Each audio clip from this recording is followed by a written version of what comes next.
The Sasuke Retrieval Arc is my favorite arc in the Naruto series. It's amazing, there are so many great moments, and it's absolutely climactic. The 5 ninja squadron that goes after Sasuke in the Sound 4 is comprised of Neji, Naruto, Shikamaru, Choji, and Kiba. And these 5 characters go through some severely difficult moments where they essentially become men. Obviously, they are not the only 5 characters that go through a lot of development during this arc, because pretty much every single character from the Konoha 12, as well as the Sand siblings, get something interesting to do in this arc. I mean, Sasuke is the centerfold of the arc. He is the one leaving the village. He's gonna have his final fight against Naruto. Naruto's obviously the protagonist, so he has several little fights until he reaches Sasuke to have the final confrontation, Naruto Part 1, which just so happens to be the best fight in the history of Shonen. Then we have Kiba, Choji, Shikamaru, and Neji who have their respective fights against the Sound 4, which are amazing. We even have Rock Lee showing up to fight against Kimimaro, and then the Sand siblings show up as well to help the Leaf Village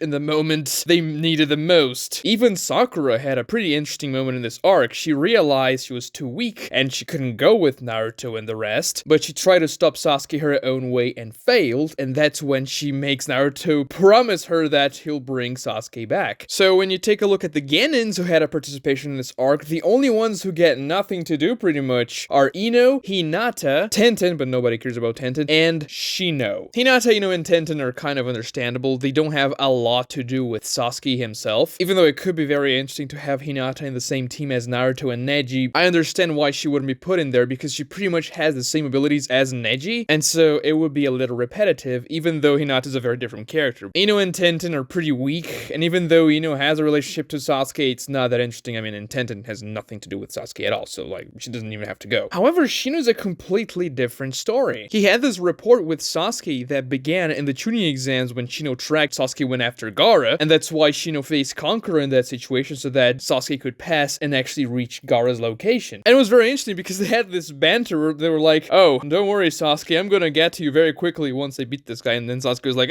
once you get there, I would have already won the fight, so don't need to worry about it. And I just always found Sasuke and Shino pretty interesting characters when interacting with each other because they have this cold, more relaxed, and even antisocial personality in their own ways, which kind of meshes well together. So I always thought that having Shino go in the mission to retrieve Sasuke could have been pretty cool to see. I also really like Shino as a character. Yes, his bugs are kind of disgusting if you look good, but you know, it looks kind of cool when the bugs are exiting his skin. And Shino's a calculating, cold character. His fights are amazing, very strategic. I've always liked him as a character and found his demeanor very collected and interesting. And Shino's actually pretty damn strong, so he would have been very helpful for the rescue team there. So let's explain why Shino didn't go to the mission, shall we? Starting by the in-universe explanation, which is actually the easiest one. So Sasuke decides to leave the Leaf Village during the night, and people take a while to realize Sasuke was missing. It's only when Izumo and Kotetsu find Sakura sleeping on the bench after Sasuke punched her, and then Tsunade calls in Shikamaru and gives him a time limit of 30 minutes to collect 4 other Genins and go on the mission to retrieve Sasuke. She doesn't give Shikamaru any Chunins or Jonins because they're all in different missions. The village has the bare minimum staff so that they can operate as a village, and that's because of the Orochimaru's invasion. The Leaf Village needs to project strength, so they are doing as many missions as they can, and very difficult ones at that. And obviously, because this is a time-sensitive mission, Shikamaru has to do it quickly, so that's why Tsunade gives him 30 minutes to gather the people that he needs. One thing that we have to understand about Tsunade here is that she's a very new Hokage. She's been in the job for like a week or so she's not terribly familiar with the new ninjas in the Leaf Village. When Shikamaru gets to her office, she's like, oh, you're Shikamaru, right? That's your name. And then he's like, yeah, that's my name. So she didn't even know exactly who Shikamaru was when he got to her office. She wouldn't know a lot of the younger Genins because she was away from the village for a long time, over a decade almost. And that's why she only recommends one person, Naruto, the only Genin she knew well and knew that he was capable of doing pretty powerful things, as he saved Tsunade in the previous arc from Kabuto, a Jonin. And obviously because Tsunade liked Naruto and she thought that Naruto should be present for a mission where his best friend was trying, you know, to leave the village and they had to rescue him, so that's important for Naruto. And he would obviously have a lot of investment in the mission because that's his best friend. But then she's kind of like, yeah, and then find more people, Shikamaru, and go. Just go and rescue Sasuke. So Shikamaru goes first to Naruto. Naruto gets ready. They go then to Choji, and Shikamaru chooses Choji because he is Choji's best friend, and they both know everything about each other, being on the same team for a while. They have a lot of synergy, so it makes sense for Shikamaru to get Choji, even though Naruto kind of protests, saying, oh, why are you getting Choji for, Shikamaru? It doesn't make sense. He's like weak. And yeah, that's true. He's probably the weakest one in the 5-man team. The only one that I can see maybe losing to Choji in a fight is Kiba. And even still, I believe Kiba is stronger than Choji if Choji doesn't take the red pill, that is. Shikamaru doesn't think about Ino, and that's probably because he knew Ino wasn't a very good fighter when it just comes to like a confrontation. Because Ino's much more, into collection and all the things that are not specifically what they were looking for in this mission. After all, Shikamaru knew he would have to fight Orochimaru's henchmen during the mission, and Ino would probably not do so great in that situation, so he doesn't even go for her. Even though, Ino was on his team for a while, and that's probably the reason why he didn't get her. However, after they get Choji, Kiba arrives at the scene, and Shikamaru's like, yeah, join us, man, you can fight, right? So let's go. And then Lee, who's crippled by Gaara's sand and can't really fight, recommends them to go and get Neji. Neji promptly accepts, thus forming the 5-man team that goes after Sasuke and the Sound 4. But the in-universe answer as to why Shikamaru didn't go and get Shino is actually spelled out for us. When Kiba arrives after Shikamaru picks up Choji, he tells everyone, yeah, Shino is on a special mission with his dad, so he's not in the village, he's not available, we can't really get him because it would have actually been useful. Shikamaru, being a very analytical guy, would actually probably go and get Shino if that was a possibility, but unfortunately, Shino wasn't on the village, and because this was a time-sensitive mission, he just couldn't really go with them. It even becomes a meme later, a meme in-universe, that Shino never went on the mission because he's always sulking that, oh, they didn't bring Shino to the mission, so Sasuke was gone. And even the Itachi Pursuit arc in Naruto Shippuden, Shino's still sour about it. It's like, oh, so this time you guys are bringing me with, that's cool. But this is just the in-universe explanation, which is not that interesting because, yeah, Kishimoto as an author can decide if a character is or isn't in the village at the time so that they can or cannot go on the mission. He specifically made Shino be away so that he couldn't participate. But he could have just as easily said, no, Shino's actually in the village. He can just go with the rescue team and try and rescue Sasuke. But obviously there is a reason as to why Kishimoto didn't want Shino to go with them. After all, if Shino was present, he probably would have been the number 2 pick after Naruto, because Naruto was recommended by Tsunade, or maybe after Choji, because Choji was the guy that's Shikamaru's best friend, but whatever. Shikamaru would have definitely gone for him, especially because he is Shikamaru's peer in the academy. They know each other. I mean, they're not best friends or anything, but Shikamaru's aware of Shino's capabilities, and Shikamaru's seen Shino fighting at least once during the preliminaries of the Chunin exams. And Shino's power is actually one of the reasons why Kishimoto chose not to use Shino in this arc. He's just kinda too strong, dude. Think about this for a second. When Kiba shows up, he tells everyone that Shino is on a special mission with his dad. His dad just so happens to be a Jonin.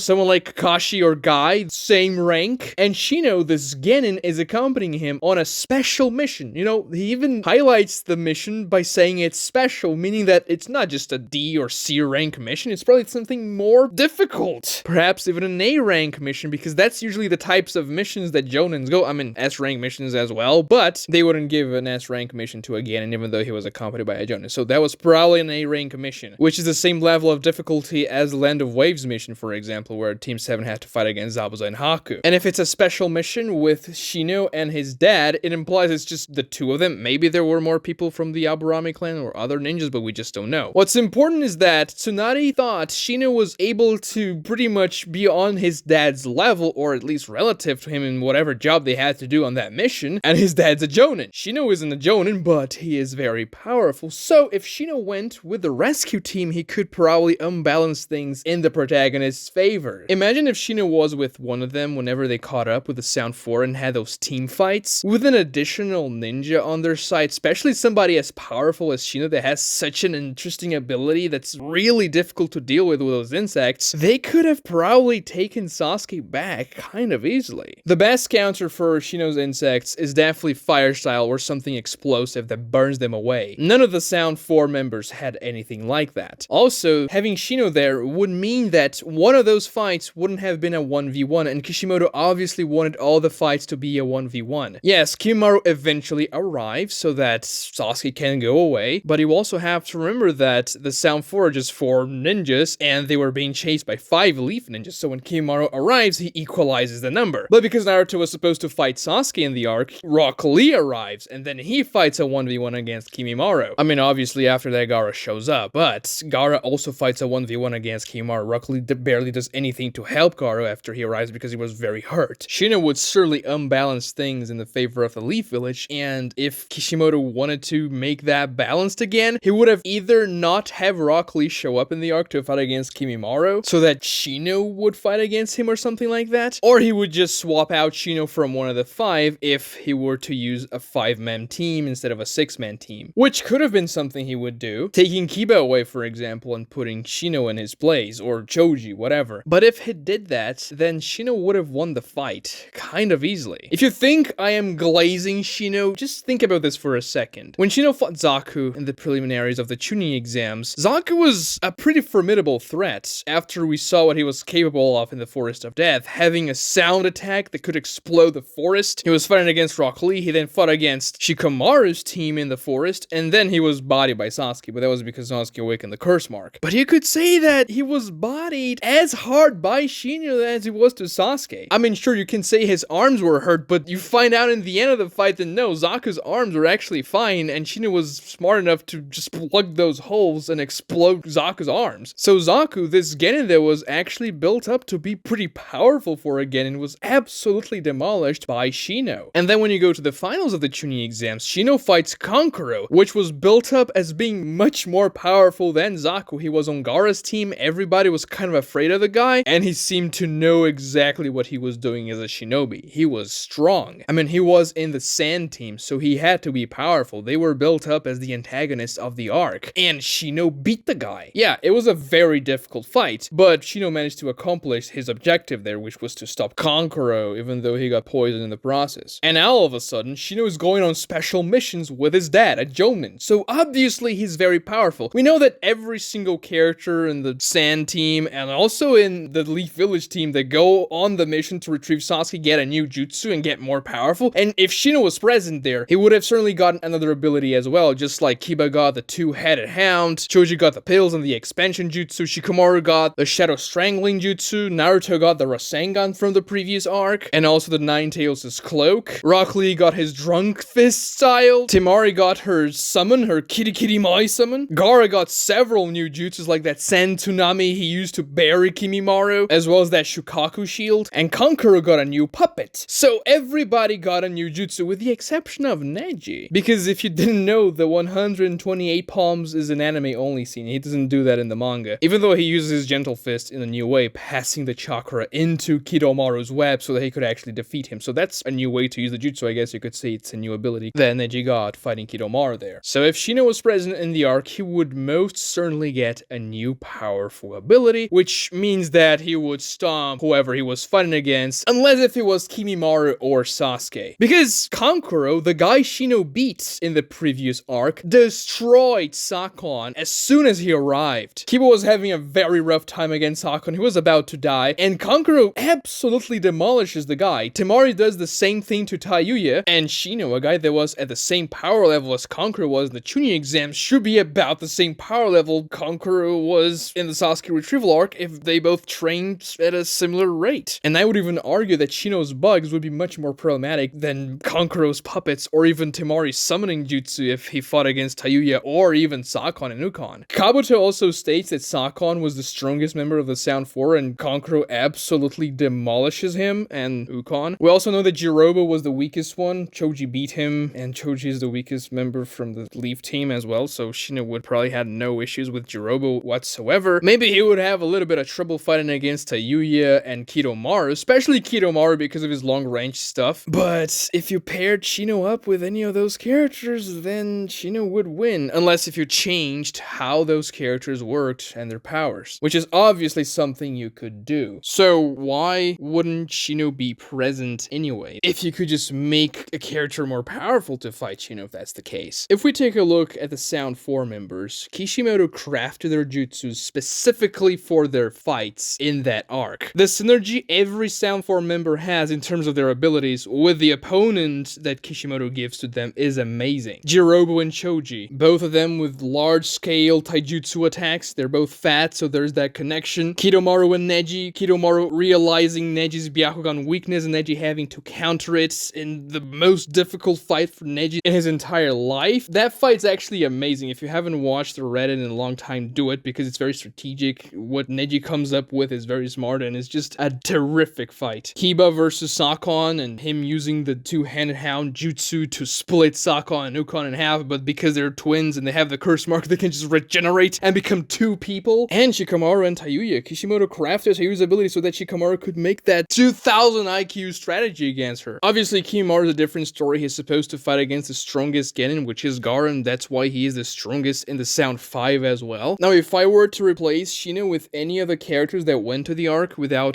adding him in a 6-man team, because that would make things too clumsy, I would have put Shino on Kiba's place. It's definitely the spot that makes more sense, because Kiba's the one with the least synergy in terms of how his powers interact with his opponent in the arc. Even though they interact pretty well, I can see Shino doing some very interesting things against Sakon as well. Even though you could argue that Shino versus Kidomaru would be interesting just to pair up the bugs versus the spiders, though I wouldn't really do that because Neji's fight against Kidomaru is so great. However, if you were to pair Shino against Sakon, putting Shino in Kiba's place, I think you could do some very interesting things in the fight. First of all, you could actually make Sakon the most powerful Sound 4 member, not as powerful as Kimimaro obviously, but clearly the most powerful among the 4, because the way things go, it actually doesn't seem like he is. I would say it's probably Kidomaru. You could leave the same abilities to Sakon, the one that he can infiltrate somebody else's body, and Kiba was actually pretty good countering that ability. He stabbed himself so that he would hurt Sakon too. Shino could come to the same conclusion, but I see an even more interesting way to counter that, because Shino has insects in his body, so the insects in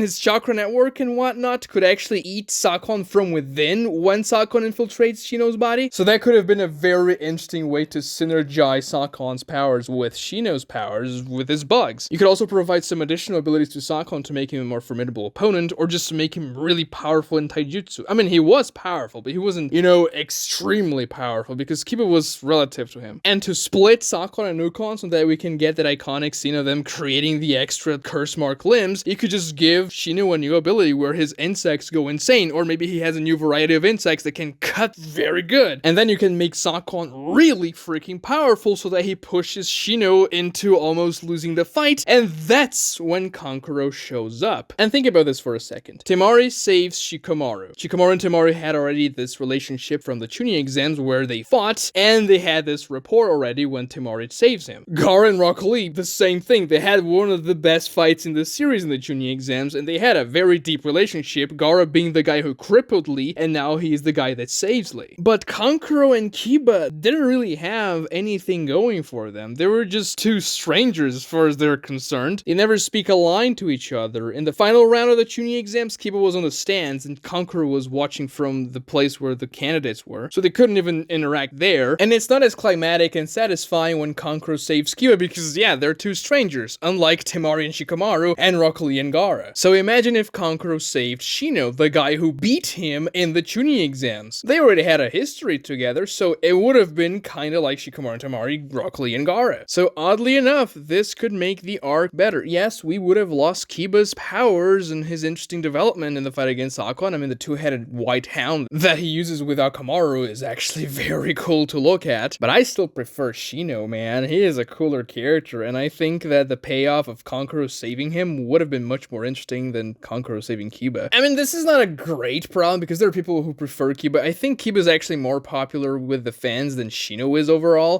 People tend to like dogs better than bugs by default, and I wouldn't be too upset about Shino not being present if Shino had anything to do in Naruto Shippuden whatsoever, but he's just a joke character that shows up once every 200 chapters there. Even in the Itachi Pursue arc, which is supposedly the arc where Team Kurenai was gonna have any spotlight, Shino barely does anything. I mean, he uses his bugs to fight against Toby, but that was a fight where Toby wasn't even fighting seriously, and there isn't much to do there. Shino uses his bugs and that's it. And then Shino has a small moment in the war arc where he uses parasite bugs to eat some Ten Tails clones. And to be honest, most characters from the Konoha 12 got the same treatment, so it's just what it is. But I would have preferred if Shino was present in Kiba's place. The real reason as to why Shino wasn't present there from a writing standpoint boils down to Kishimoto wanted to develop other characters and thought that Shino wouldn't be useful for that arc. So he chose to leave Shino behind because he was on a mission with his dad. Unfortunately, that's the case. If you want to know what would have happened if Shino went with the rescue team, watch this video showing up on your screen right now. Like the video as well to help me with the YouTube algorithm, and subscribe to the channel, ring the notification bell so you always know when videos come out. It really helps me out too. Thank you so much for watching, guys.